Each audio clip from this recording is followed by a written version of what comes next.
Moi, je comprends les propos de Luis Enrique à son sujet. Après, on connaît le rôle et le jeu qu'il a avec les médias. C'est bon, on ne le présente plus. Mais par rapport à Bradley Barcola, c'est quoi sa deuxième saison pleine avec Paris? Il a fait une demi-saison avec Lyon? Il a Ou fait un une petit peu... demi-saison 2022-2023 Ouais, avec voilà. l'Olympique Lyonnais. Ouais. Donc, il n'a pas plus de vécu que cela. Donc, tout est allé très, très vite pour lui. Et très, très bien. Donc, à partir de là, on en attend énormément. Ce qui est complètement logique quand tu joues au Paris Saint-Germain et que tu es titulaire. Et en plus, tu es en équipe de France. Tu as marqué en équipe de France. Donc voilà, tous les voyants étaient ouverts pour Barcola. Maintenant, c'est dur de garder cette constance quand tu viens de débuter ta carrière. C'est ce qui va faire la force d'un grand joueur. Et c'est là qu'on verra, d'ici la fin de saison, voire la première partie de saison prochaine, s'il sera en capacité d'être un top player. Maintenant, je pense qu'aussi, on le juge énormément sur la Ligue des Champions, comme on juge le Paris Saint-Germain aujourd'hui sur la Ligue des Champions uniquement. On met un petit peu de côté et on met la poussière sous le tapis par rapport à cette Ligue 1, alors qu'il faut être performant en Ligue 1. C'est ton pain quotidien. Mais pour Bradley Barcola, je pense qu'il est en train d'être lisible par ses adversaires. Donc pour lui, c'est peut-être plus compliqué de s'en sortir. C'est un joueur qui reste beaucoup côté ligne et qui a toujours tendance à faire ce petit dribble intérieur et après essayer de revenir vers l'extérieur. Il y a des prises à deux. Donc je pense que pour lui, il a un nouveau cap à passer, notamment dans le fait de se réinventer peut-être dans son style, être en capacité de juger un petit peu mieux les actions quand il faut y aller, quand il faut chercher le relais. Donc voilà, ça fait partie de son apprentissage. Donc souvent on dit, on ne parle pas d'âge bien évidemment, mais il n'a que 22 ans, 2 saisons complètes de Ligue 1. Donc c'est pour ça que moi je dis qu'il faut un petit peu de patience, surtout avec des joueurs à qui on demande beaucoup de créativité. Ce sont des postes, notamment les joueurs de côté, où si tu n'es pas en forme physique, tu ne peux pas faire de différence. C'est pas comme un joueur qui joue à un double pivot où il est un peu moins bien, il peut se reposer sur son pote et ça passe un peu mieux auprès du collectif.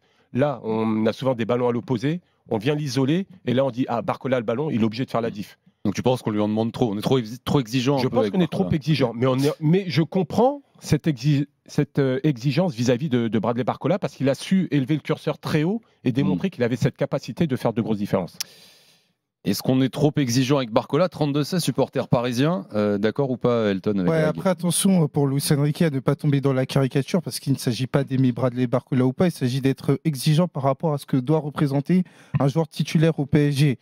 Force est de constater que le joueur qui était remplaçant face à l'Olympique Lyonnais, c'était Bradley Barcola. Force est de constater que la réflexion engagée sur l'idée de prendre un autre ailier, elle n'est pas du fait des journalistes, elle est du fait du PSG qui l'été dernier avait décidé de ne pas prendre d'ailier pour concurrencer Bradley Barcola. Donc aujourd'hui, à partir du moment où Bradley Barcola, certes, est quand même le deuxième meilleur buteur de Ligue 1, mais dans une période de moins bien, comme il a été lors du mois de février dernier, avant justement les derniers matchs, et ben, du côté du PSG, on est obligé de le concurrencer. Donc par rapport à ça, Bradley Barcola, il n'est pas sur des performances satisfaisantes, mais ça ne veut pas dire qu'en gros, les journalistes l'aiment ou ne l'aiment pas. Il n'est pas question de ça. Donc Luis Enrique, il est totalement dans son rôle, à savoir qu'il faut, c'est pour ça ce que je disais au départ. Il faut défendre Bradley Barcola, mais il ne faut pas non plus tomber dans la caricature, parce que le fait est que le PSG, sans la meilleure version de Bradley Barcola, est largement leader de Ligue 1.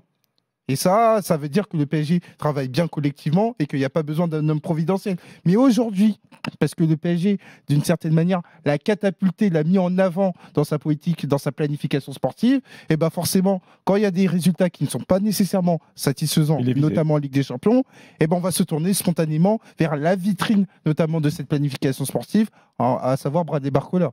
Barcola, c'est 10 buts et 2 passes D cette saison, mais effectivement, aucun en Ligue des Champions. Il n'a plus marqué depuis le 9 novembre. Et un doublé. Ouais, voilà, ça peut pas être entre guillemets normal pour un joueur du PSG. Mais ce que tu veux dire, Greg, toi, ça, c'est en fait, c'est qu'il le subit un peu, c'est ça, Barcola. Bah oui, quelque part. Ouais. C'est ça. Okay. Mais après, aller peut-être éventuellement chercher un ailier pour le mettre en concurrence. Ça dépend aussi de ce que tu veux vraiment. Tu veux un projet où tu dis on va faire confiance à des jeunes à fort potentiel, dont il fait partie. Mais s'il veut se développer, il a besoin d'enchaîner les matchs. Donc tu n'es pas d'accord avec Elton? Toi, tu lui dis qu'il ne faut pas spécialement de concurrence? Non, la concurrence, elle a toujours existé. Et tu l'as peut-être déjà au sein de l'effectif. Oui. C'est ça que je veux dire. Peut-être que tu peux le mettre sur le banc un peu plus souvent pour lui faire comprendre que là, ça ne va pas.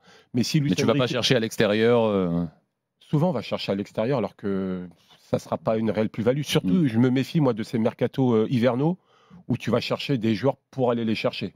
C'est ça, ouais. Et ça, il est là le danger.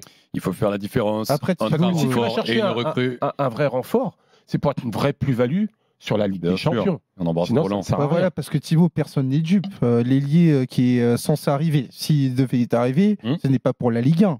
Les regards vont se tourner vers ce qui va se passer face à Manchester City et face à Stuttgart pour te qualifier en barrage de Ligue des Champions. Donc là-dessus, on ne peut pas, entre guillemets, dire d'un côté Bradley Barcola, personne ne l'aime, alors que ça, c'est absolument faux. Et en gros, se dire que l'arrivée d'un ailier n'est pas conditionnée à ce que tu dois faire en Ligue des Champions, parce qu'on revient souvent sur ce sujet-là. Oui, c'est pas qu'il y a beaucoup de monde qui l'aime pas, c'est qu'il y a certaines personnes qui l'aiment vraiment pas du tout, qui l'aiment pas fort. Quoi. T'as des noms? Donc ça fait... non, je sais pas de nom. Ahmed est là, supporter du Paris Saint-Germain au 32-16. Salut Ahmed.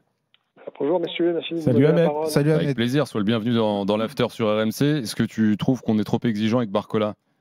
Non, parce que quand tu es au PSG, tu dois être exigeant. Tu peux pas avoir un trou d'air. Moi, c'est un joueur que j'adore, Barcola. Je pense qu'on a oublié que l'année dernière, il n'était pas titulaire à tous les matchs. Il faisait un peu la Ligue des Champions, un peu la Ligue 1. Il le sortait tout le temps à la 70e minute, parce que c'était pas un joueur qui avait un gros cardio. Et cette année, il est titulaire en Ligue 1, en Ligue des Champions et en équipe de France. Il est cramé. Voilà, il n'a pas un fond de cardio assez fort. Et moi, je pense qu'il a besoin de 2 semaines de vacances.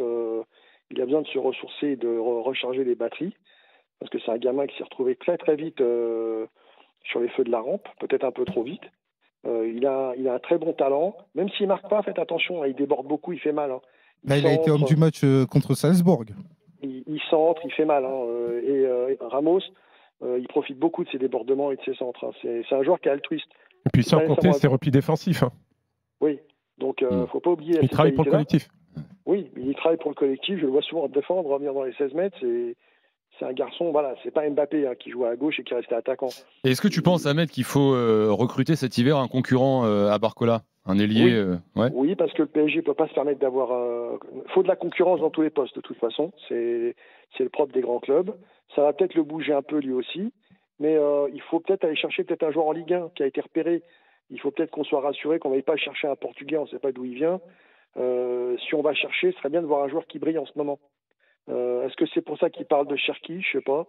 Mais je pense que ça serait une bonne idée de doubler le poste, de toute façon. Même si Doué peut jouer là. Déjà, on est sur un autre rôle avec Ryan Cherki. Oui. Ouais, c'est pas le même profil. Non, voilà. Oui, c'est pas. Non, il y a beaucoup de. Enfin, il y a des noms qui reviennent. C'est marrant depuis que l'info est sortie hier, et notamment, je le vois encore là dans le chat en ce moment de la chaîne RMC Sport. Ça parle beaucoup de Rashford. Ah bah oui, là, ça va être le serpent de mer. Mais ça fait longtemps qu'on en parle à Paris. Ouais. Tu jettes la pièce, hein? Oui, oui, et j'ai l'impression même que la pièce, elle a peut-être 2 mauvais côtés en fait. Rashford, ça fait non, mais tu vois ce que je veux dire. Ça fait un moment qu'on l'a pas vu. C'est la réalité d'un marché hivernal. Aujourd'hui, t'es pas sur les premières options. Et si tu t'en sors bien, par défaut le marché si tu veux, Luis Diaz qui arrive à Liverpool à l'hiver 2022, ça arrive une fois tous les 5 ans.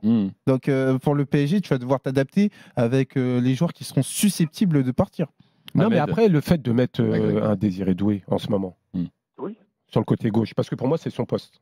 Et on le sent très à l'aise couloir gauche. Ah ouais. Moi, je le trouve. Beaucoup l'ont réclamé dans le milieu. Qui le réclament davantage au cœur du jeu. Après, oui, ça peut le faire. Ouais. Mais après, voilà, c'est un peu le même profil où il est en train de se découvrir encore, le joueur. Donc, je te dis, en interne, si tu fais bien les choses, tu peux mettre une petite concurrence déjà. Mais Greg, au final, tu as dit ça pour Désiré Doué, tu peux aussi le dire pour Barcola. C'est au final un joueur qui se découvre également dans la réalité du très très haut niveau. C'est pour ça que je parle de patience. Qui a 16 matchs de Ligue des Champions. Il est en voie de développement. Et qui a connu une année 2024 supersonique avec plusieurs réalités à assimiler, c'est-à-dire sa montée en puissance du côté du PSG, son arrivée en équipe de France, son côté titulaire indiscutable, bon, même si c'est un peu moins le cas avec le PSG, tout ça.